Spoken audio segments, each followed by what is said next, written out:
अध्ययन करेंगे समतल दर्पण द्वारा प्रतिबिंब का बल। माना m और m डैश एक समतल दर्पण है, इसके सामने एक छोटी वस्तु बिंदु वस्तु को हम मानते हैं माना O है ऑब्जेक्ट।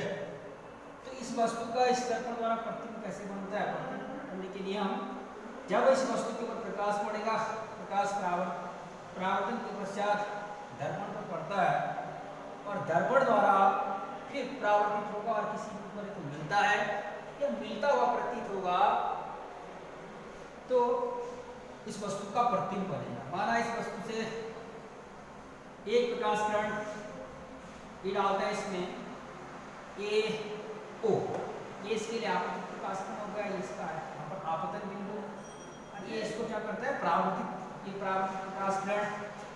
और यहाँ पर हमने कल अध्ययन किया था आपतन बिंदु से आपतित प्रकाश किरण, आपतित प्रकाश किरण की दिशा में समकोण पर खींचा गया अभिलंब कहलाता है। ये इसका अभिलंब है, ओ एन अभिलंब है, अभिलंब। ये यहाँ पर आपतन कोण I1, ये परावर्तन कोण R1 है।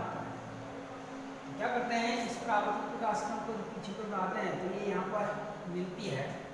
दूसरी प्रकाश किरण इसे डालते हैं OB, जो परावर्तित होकर BY दिशा में परावर्तित हो जाती है।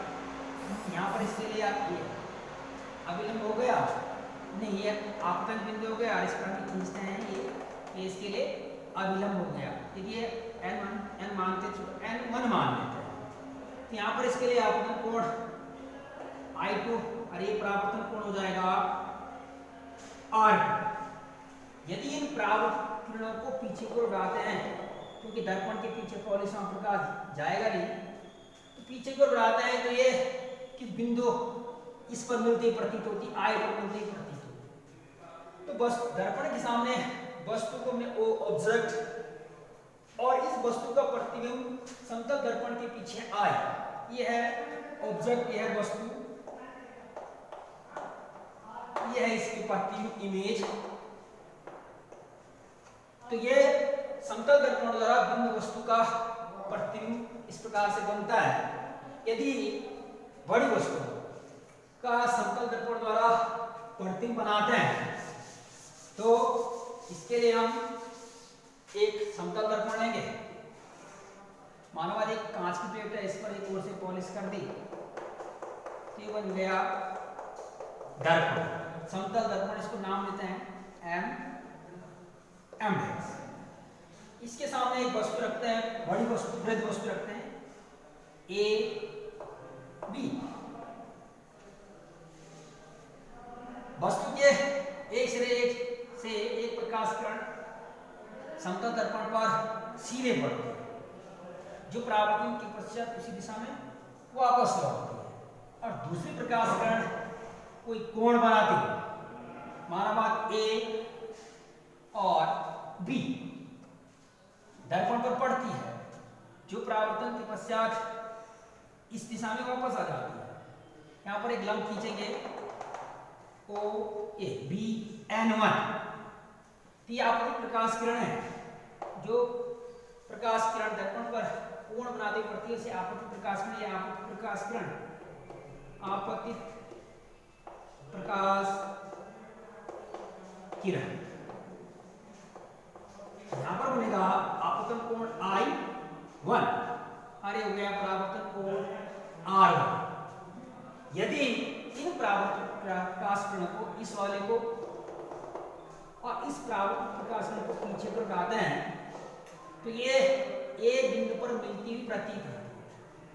ये बिंदु क्या है, वस्तु के A सिरे का प्रतिबिंब है।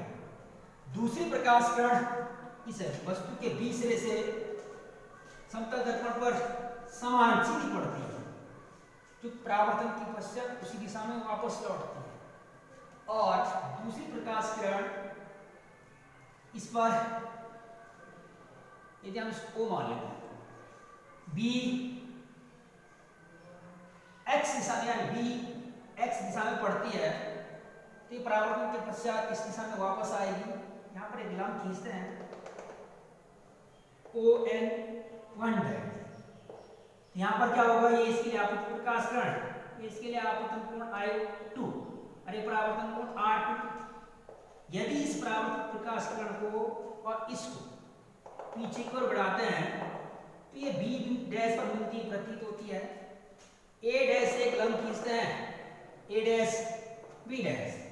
ये वस्तु AB का प्रतिबिंब है, ये वस्तु है, वस्तु यानी जो दर्पण के सामने रखी गई। मैं खड़ा हूं तो मैं वस्तु का कार्य करूंगा, कोई चीज यहाँ पर रखेंगे वस्तु का कार्य करेंगे। तो समतल दर्पण द्वारा इस वस्तु का प्रतिबिंब दर्पण के पीछे A डैश B डैश पर बनता है, उतनी दूरी पर बनता है जितनी दूरी पर दर्पण के सामने वस्तु रखी जाती है। समतल दर्पण द्वारा वस्तु का प्रतिबिंब सीधा बनता है और वस्तु के बराबर बनता है। यदि वस्तु 10 सेंटीमीटर ऊंची है तो प्रतिबिंब 10 सेंटीमीटर ऊंचा होगा। दर्पण के सामने जितनी दूरी पर वस्तु रखी है, समतल दर्पण के पीछे वस्तु का प्रतिबिंब उतनी दूरी पर बनता है। माना समतल दर्पण के सामने वस्तु 10 सेंटीमीटर की दूरी पर है, तो दर्पण के पीछे भी वस्तु उतनी ही दूरी पर बनेगी, 10 सेंटीमीटर की दूरी पर बनेगी।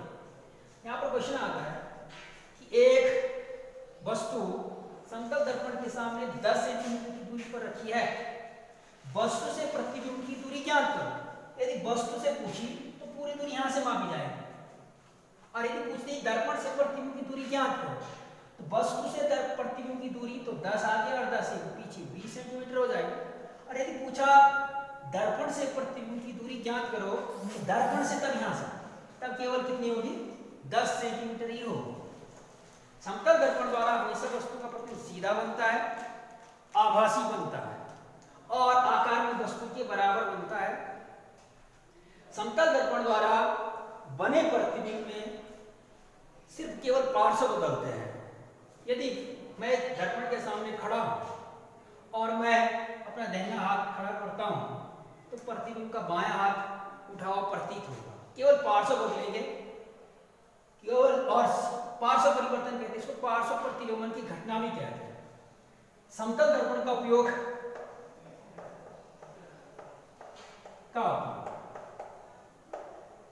हम अपने घरों में अपने चेहरे का प्रतिबिंब देखने के लिए समतल दर्पण का उपयोग करते हैं।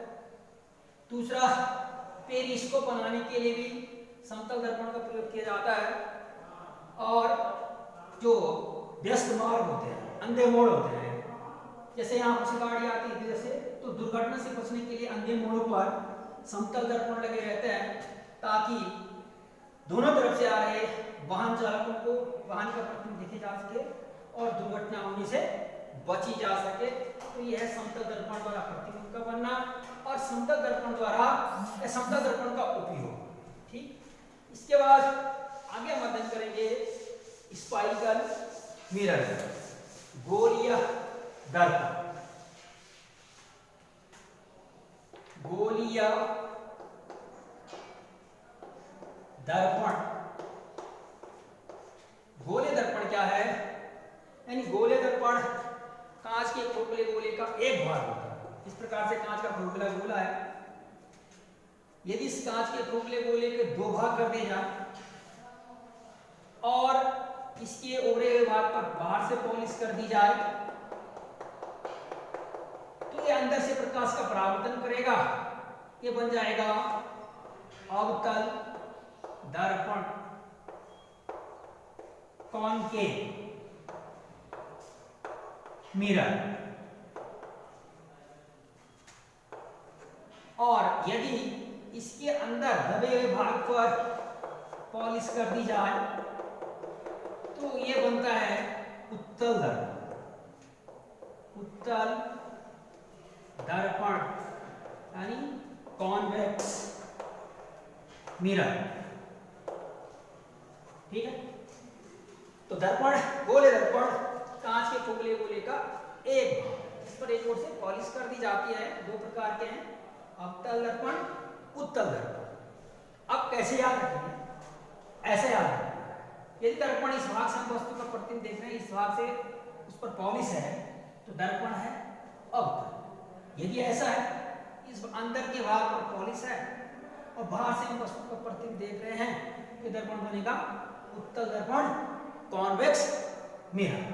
ठीक, तो ये दर्पण दो प्रकार के। अब हम कुछ इनसे संबंधित अन्य परिभाषाएं, दर्पण का वक्रता केंद्र, वक्रता केंद्र। देखो भाई, दर्पण का वक्रता केंद्र कांच के खोखले गोले का केंद्र होता है। ये कांच का खोखला गोला है, इसका केंद्र कहां पर है? बीच में।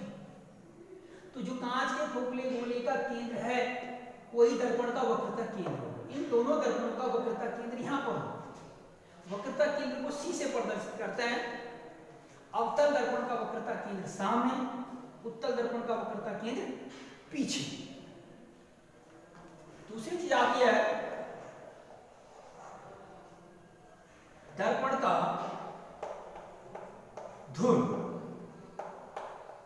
पोल, अंग्रेजी बोलेंगे पोल। तो क्या होगा? दर्पण का मध्य बिंदु, दर्पण का मध्य बिंदु दर्पण का ध्रुव कहलाता है। इसे पी से प्रदर्शित करता है। यहां पर इसका ध्रुव P है। फिर आता है अगली चीज मुख्य अक्ष, मुख्य अक्ष।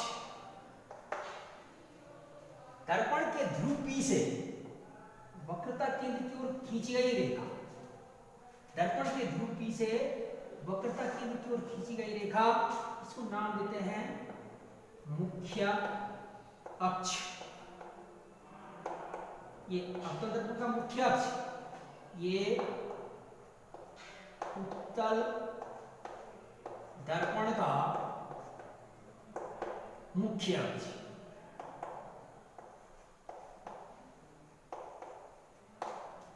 अगली चीज आती है गोले दर्पण या दर्पण की वक्रता त्रिज्या। दर्पण की वक्रता की वक्रता त्रिज्या, दर्पण की वक्रता त्रिज्या। दर्पण के ध्रुव P से वक्रता केंद्र के बीच की दूरी, ये PC। दर्पण के ध्रुव से वक्रता केंद्र के बीच की दूरी ये वाली, इधर से, यानी अवतल दर्पण के पीछे होगा इसका वक्रता केंद्र। तो दर्पण के ध्रुव P से वक्रता केंद्र के बीच की दूरी को वक्रता त्रिज्या कहते हैं। इसको कैपिटल R से प्रदर्शित करते हैं।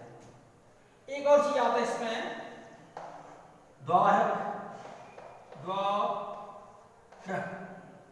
दर्पण का वह भाग जहां से प्रकाश का संपूर्ण परावर्तन होता है उसे दर्पण का द्वारक कहते हैं।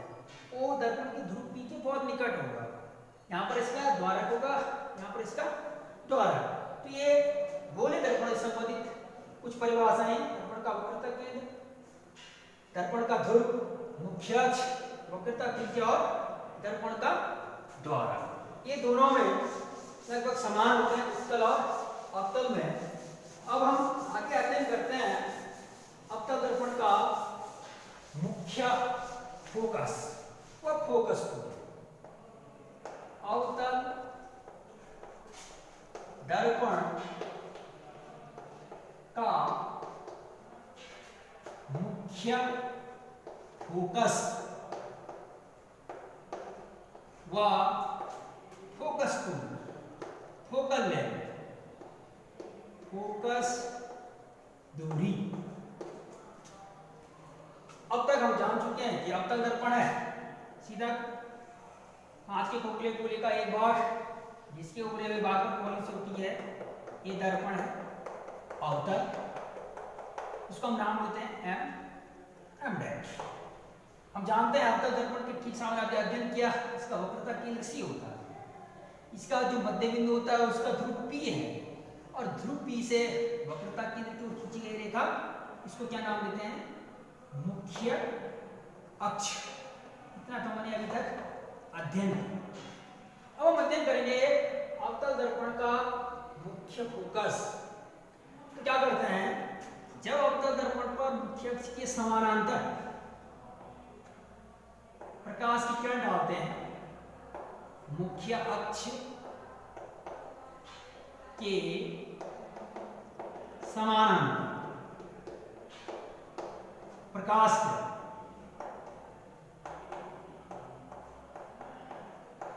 तो ये परावर्तन के पश्चात मुख्य अक्ष के एक बिंदु पर मिलती है।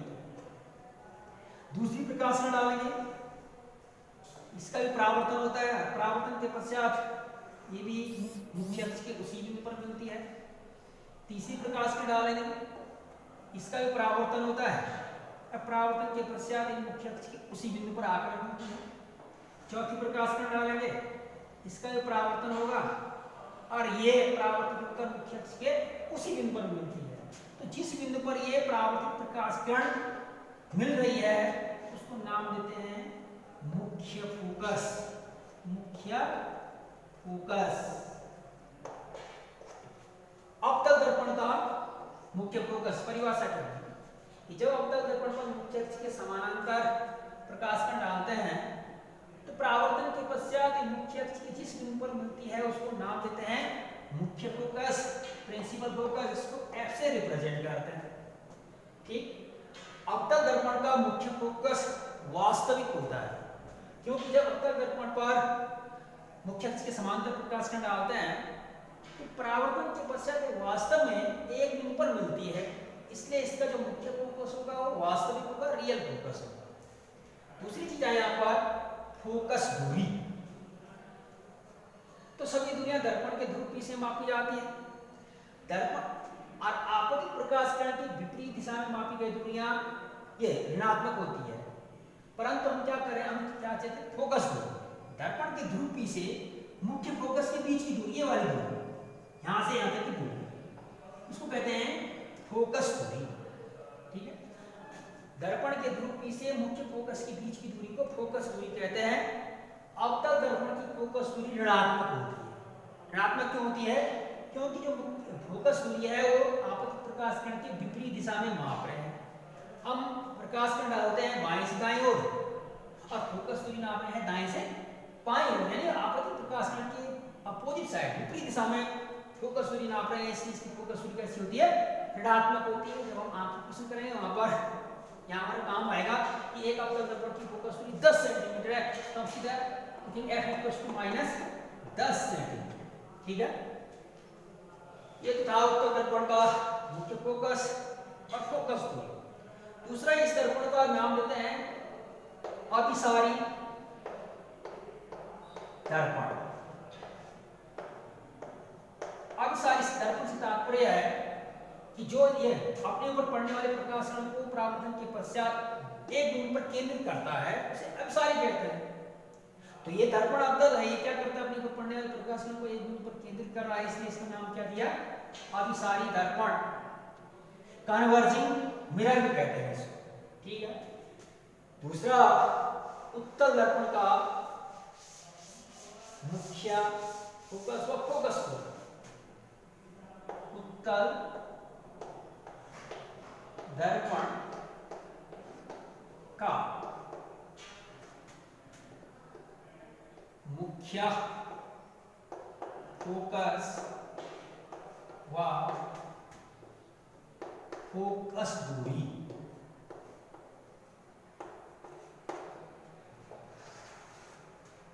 उत्तल दर्पण। अब ये हमने अध्ययन किया कि कांच की खोखली दर्पण क्या है? कांच की खोखली गोली का एक भाग जिसके दबे हुए भाग पर पॉलिश होती है, बाहर ऊपरी भाग से प्रकाश का परावर्तन होता है उत्तल दर्पण। माना एक उत्तल दर्पण M और M' है, ये इसका ध्रुव P है। अब इसका वक्रता केंद्र पीछे होता है, परंतु हम इसको आगे भी दिखाएंगे। ठीक।